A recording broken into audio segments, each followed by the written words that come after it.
Well, good morning and welcome to class number 16. And in this class, we're going to cover sections 8.3 through 8.5, which cover the topics of payback period and sensitivity analysis. And so, again, when you come to Blackboard, always start with the start page and go all the way to the bottom and look at the schedule that is frequently revised, but at least it's now all the way to the end of the semester is covered. Read pages 233 to 243. Those are the pages that this particular lecture excuse me, is going to cover. And of course, this lecture will be posted.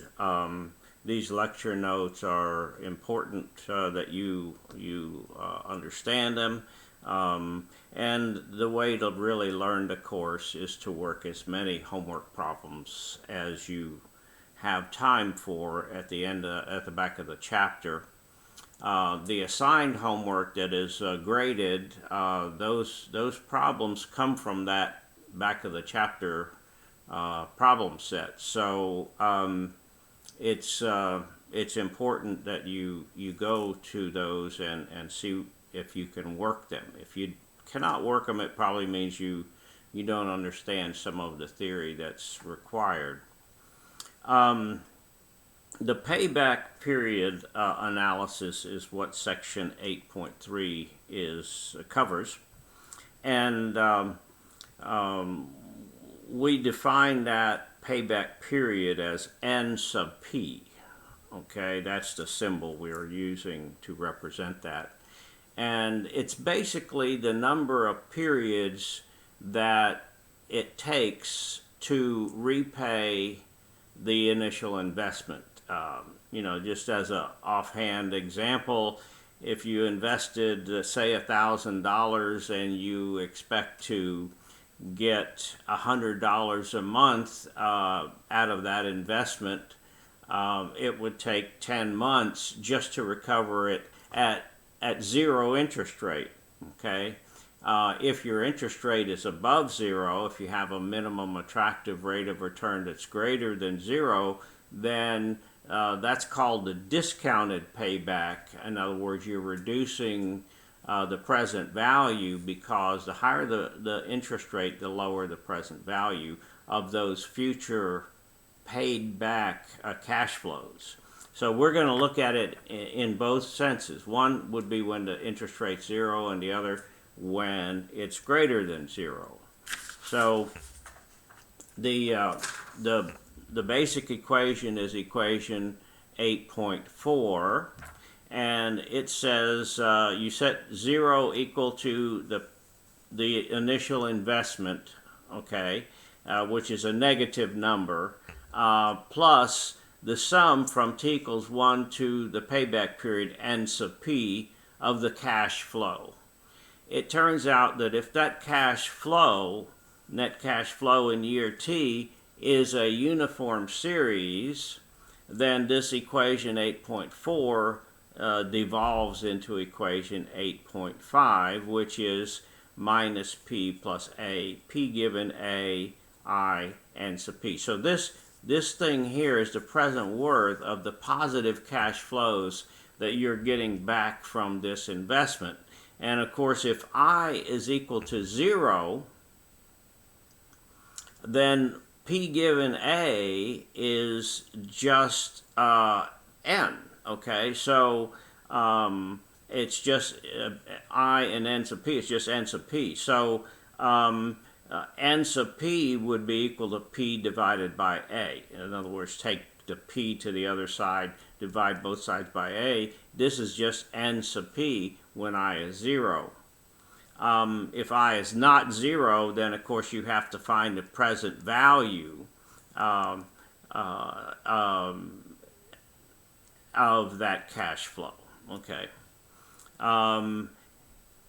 that's what we do up here or here. But if I is equal to 0, then all we have to do is add the cash flow to one another. Remember, that breaks the first rule of the course, and that is that you cannot add money that does not occur at the same point in time. That's true if I is greater than 0, which it almost always is in our problems that we solve. But in this case, he does discuss the case when I equals 0 and then looks at these equations. What happens to P given F, I, and T when I is 0? Well, that's 1 plus I to the minus T. When I is 0, it's just 1 to the minus T, which is always 1. So it's just all of these factors are 1 no matter what T is if I is 0. And similarly, that factor is N sub P when I is 0. So that's how we get equations 6 and 7. They refer to the case when I is 0. And like I said, we almost never use I equals 0, but he does give us that possibility. So the first example he gives, example 8.5 in this section, is an investment of $18 million is expected to begin returning $6 million per year in year 6. Okay, so the first 5 years there's no return. Into the future indefinitely. Okay, so it'll return $6 million a year indefinitely into the future. Actually, he later talks about this thing as being the development of a prescription medication, and your patent on that sort of thing lasts 17 years. So we'll look at that possibility also later. The first question is find the payback period if the interest rate is 0. So what equation are we going to use in that case? Equation 8.7, because that's the equation when we have a uniform series and we have I equals 0. But there is a wrinkle in this one, and that is that the A series does not start until year 6. And so when I equals 0 and we have no cash flow in the first 5 years, we'll have to add 5 to this value to get our actual payback period. Okay, so that is shown here. N sub P equals 5 plus P over A. P over A is 18 million divided by 6 million, which is, of course, 3. 3 years plus the 5 years that you started with, you got no cash flow, so the payback will be 8 years. Now, if the interest rate is 10%, then we have to get the present worth of the cash flow, and that would be equation 8.5. This cash flow is a uniform series, so equations 8.5 and 8.7 work when you have an A series.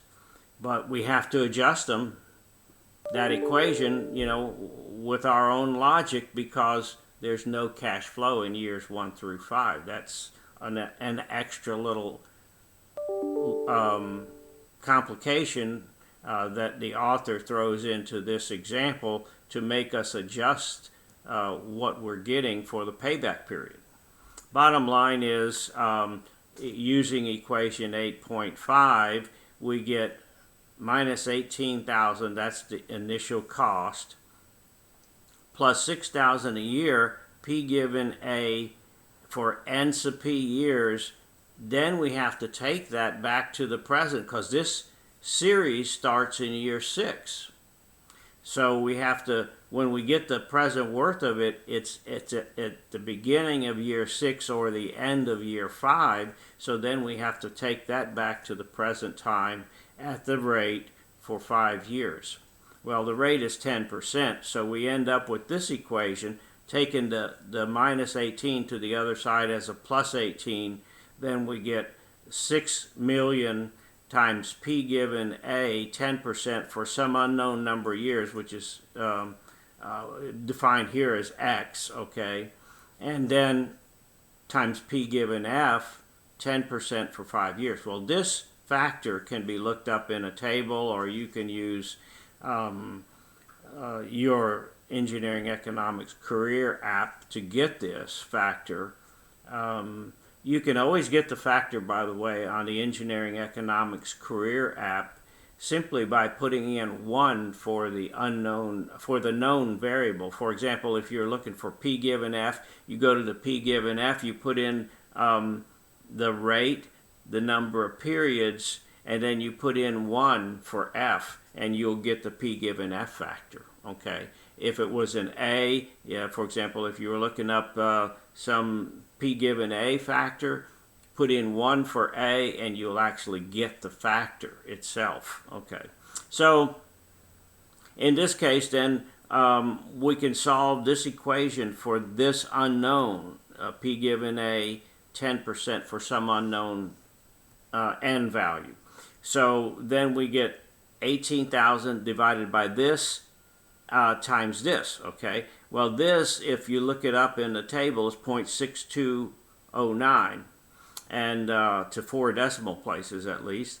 And that's times the 6,000 divided into the 18,000. You get P given A 10% for X periods is 4.8317. And if you look through the tables for the 10% table, you go down until you get to a number that looks close to this number.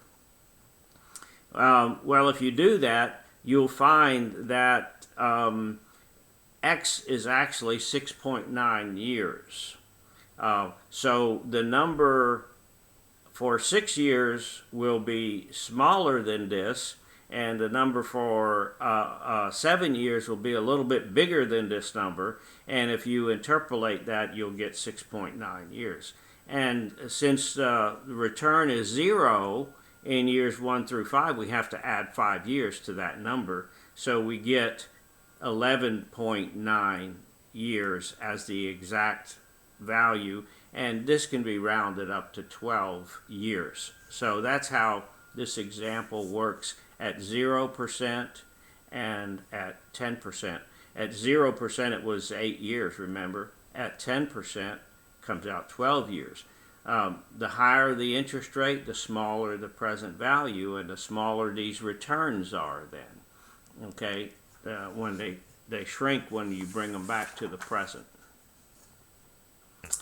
The next section deals with if the cash flow continues, or another question is given, for the duration of the patent or 17 years from the beginning, from its beginning in year 6, what is the rate of return on the investment? So we set the present worth equal to 0, minus 18,000 plus 6,000, P given A, I% for 17 years. In other words, the patent is not issued until the beginning of year 6.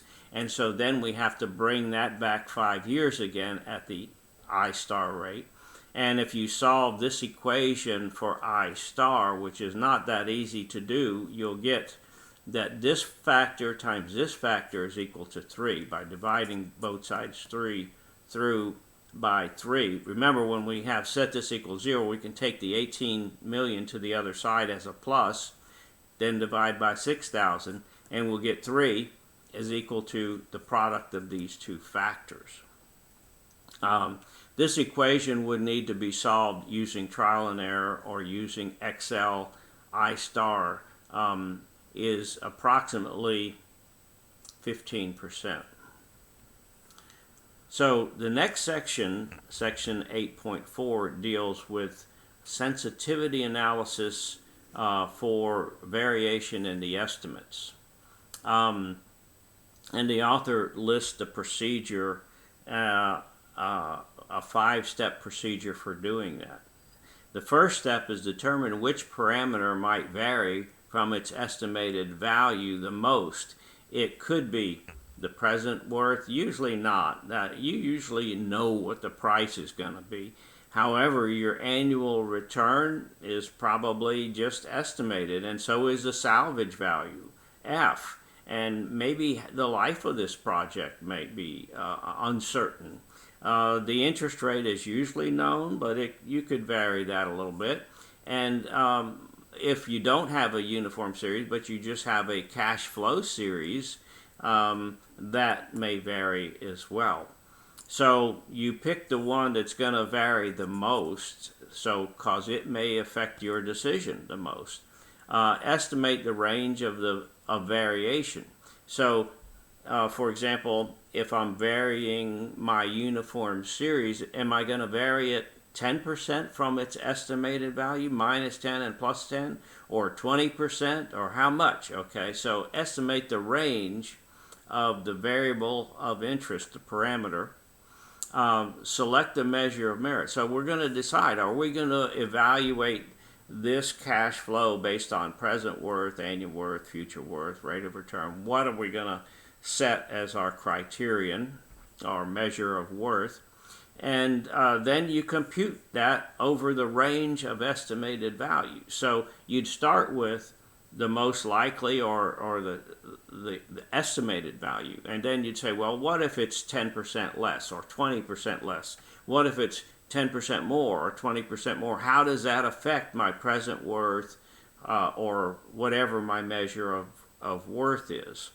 And then the last step is to graph the value of measure of merit on the vertical axis, and your horizontal axis will be your variation in the variable, either A or F or N or whatever it happens to be. So that's the procedure. The author gives us an example then problem. And this I have in this slide here, is you have a project to improve the light reflected by a watch dial. So he shows you a little watch there. There's the dial. And the first cost of the research to come up with a better watch dial is $80,000. Research and development, okay? It's estimated that this new dial, if you come up with it, will last for 10 years and have zero salvage value. And the revenue increase will be $25,000 the first year, but it'll be decreasing by $2,000 a year after the first year. So we'll have to be looking at a decreasing arithmetic gradient series for revenue. The MAR is 15%, and he says, is there sensitivity to the gradient estimate? So he's saying this thing here, this decreasing of $2,000 a year, which means that G is equal to minus 2,000. What if we don't estimate that exactly right? How will that affect our decision to do this project or not? Okay, so step one is to determine which parameter. Well, he's already told us it's G. The number G is going to be the one we want to vary. Vary G over some range of by $1,000. So actually, we're going to have the estimated value of G, G estimate, is equal to minus $2,000. But what we're going to look at is, what if G is 0? What if G is $1,000? Minus $1,000, sorry. What if it's G is minus $2,000? That's actually the estimated value. And what if G is worse than that? What if it's $3,000 negative? Okay, we're going to look at those 4 cases and look at what that does to our measure of merit. And he selected present worth as the measure of worth, and So the present worth equation then is minus 80,000, that was your initial investment, plus 25,000 P given A for 15% for 10 years. Those were given. Then we had a minus 2,000 P given G 10% for 10 years. Well, so I'm going to start and if you calculate this value at minus $2,000, we'll get some value. But I'm going to start where G is equal to 0. So let me write this equation here. Present worth at 15% is equal to minus 80,000 plus 25,000 P given A 15% for 10 years minus 0 times anything is 0. Okay, so this is going to go away. And if you crank this out, you'll get minus 80,000 plus, and this turns out to be, this is minus, this turns out to be 125,000 P given A 15% for 10 years gives me 469. Now the author in the book has 470 because he uses the table and I use the app, and the app carries more decimal places. But the bottom line is this is equal to 45,000 when I subtract the 80,000 from the 125. It's $45,469. So this is a pretty good project. It has a very high present worth at 15%. If your gradient, decreasing gradient, 0, okay? Well, what if it's not 0? What if it's actually the estimated value of minus 2,000? Well, I'm going to set that up on my next calculation. So if we say the present worth at 15% is equal to minus 80,000 plus 125,000, that's what P given A 469 is, minus 2,000 P given G 15% for 10 periods. And if you crank through that, you end up with, again, this is going to be plus 45,000, but this is going to be minus 33,959, which will give me a net of 11,510. That's a plus, okay? So what the author shows you is here, he's showing you the graph of the present worth at 15% versus the G value. And at G equals 0, the present worth we found was 45,469. So that's way up here. It's between $40,000 and $50,000, okay? And then at minus $2,000 for G, we got 11,510. So that's 11,510. And then, of course, at minus 3,000, it'll actually go negative, okay? Minus 5,469. So this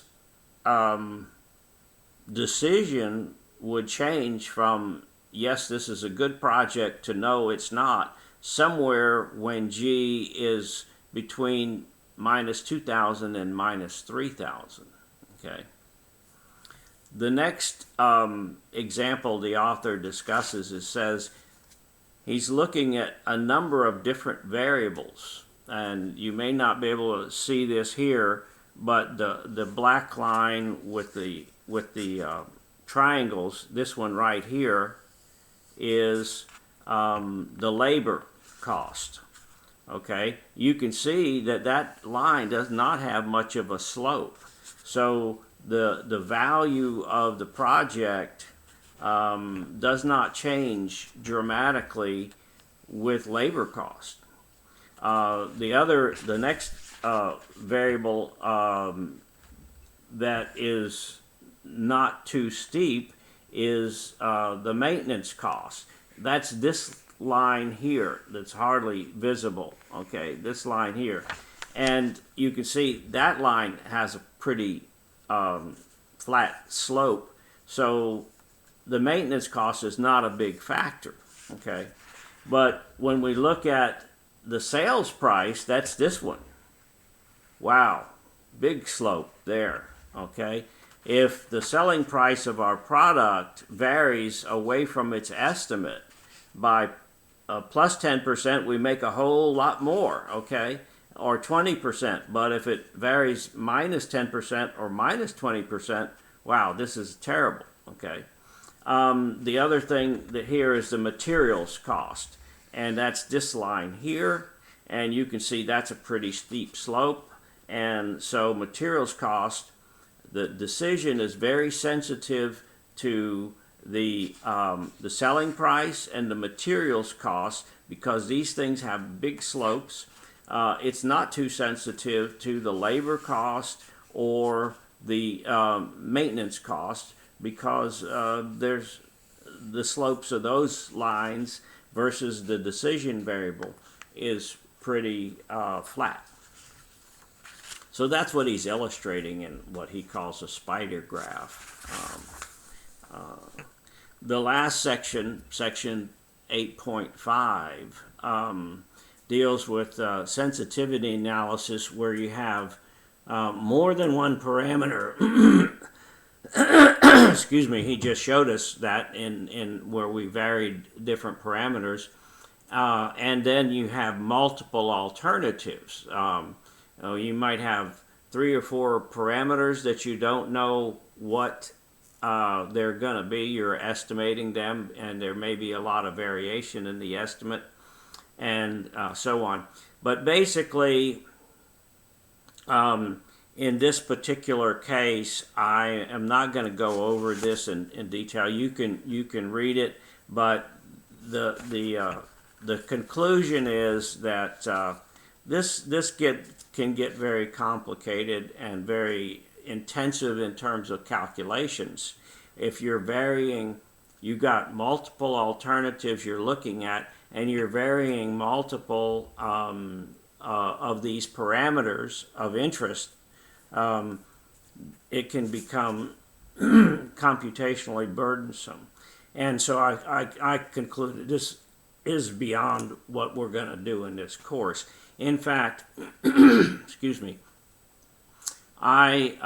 we originally had 10 problems in the homework assignment for Chapter 8, and since I'm not covering essentially any of the sections beyond Section 5, and even not really going to test you on Section 5, I've eliminated 4 of the 6 questions in Chapter 8 that are on your homework assignment. So you'll only have 6 questions on this homework assignment to do. And in the next video, I will work some end of chapter problems for you, just to help you see how problems are set up and how they're solved. And that concludes today's lesson. Thank you.